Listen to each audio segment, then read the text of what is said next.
Why dip it up when you can dive right in? Why let things simmer when you can cook up a storm? Why live life in half measures when you can live it to the brim?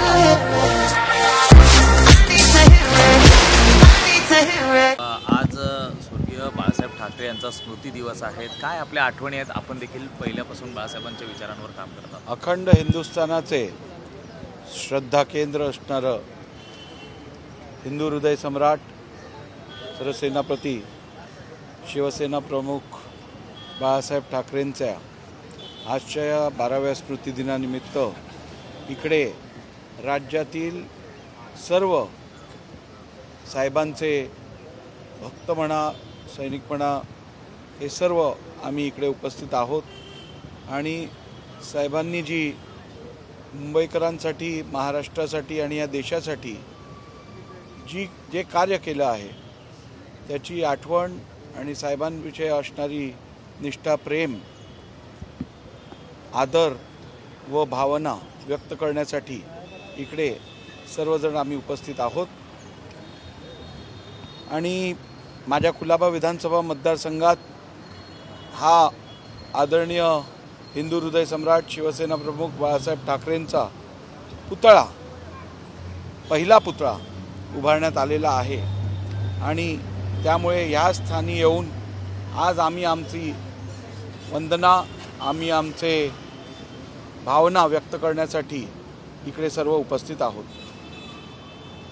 दुसरीकडे साहेब, विधानसभा निवडणूक आता अंतिम टप्प्यात आलेली आहे. प्रचाराचं नेमकं कसं आपलं नियोजन चाललेलं आहे? शेवटच्या टप्प्यात आपल्याकडे कोणत्या कोणत्या महत्त्वाच्या नेत्यांच्या सभा होणार आहेत? काही तास उरले, प्रचाराला 24 तास उरले आहेत. आणि 24 तासात शेवटच्या जेवढे काय प्रचार रॅल्या असतील किंवा भेटीगाठी असतील त्या सर्व करायचा प्रयत्न सर्वच उमेदवार करत आहेत. सगळ्यांनीच, लोकांनी, आमच्या जनतेने चांगला प्रतिसाद दिलेला आहे. आणि आता फायनल टचेस द्यायचं काम उमेदवारांकडनं चालू आहे.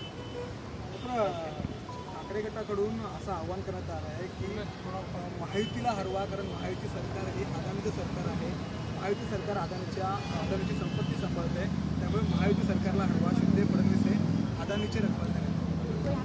महाविकास आघाडीचे नेते जे अंबानी, अदानींना शिव्या घालतात किंवा त्यांच्यावर आरोप करतात, संध्याकाळी जाऊन त्यांच्याच पार्ट्यांमध्ये बसलेले आपल्याला दिसतात. त्यामुळे अजून काय म्हणायचं यांच्याविषयी?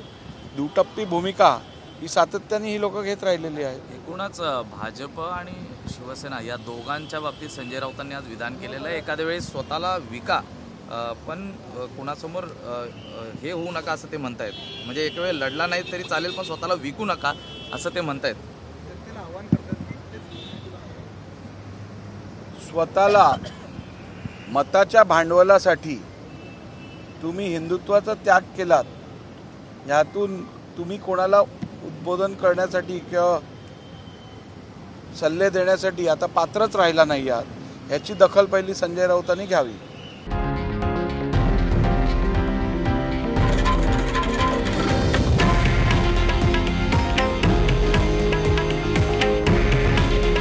हे आहे देशातील नंबर 1 न्यूज नेटवर्क आणि आपण पाहत आहात TV9 मराठी. काळजी तुमची, हित महाराष्ट्राचं.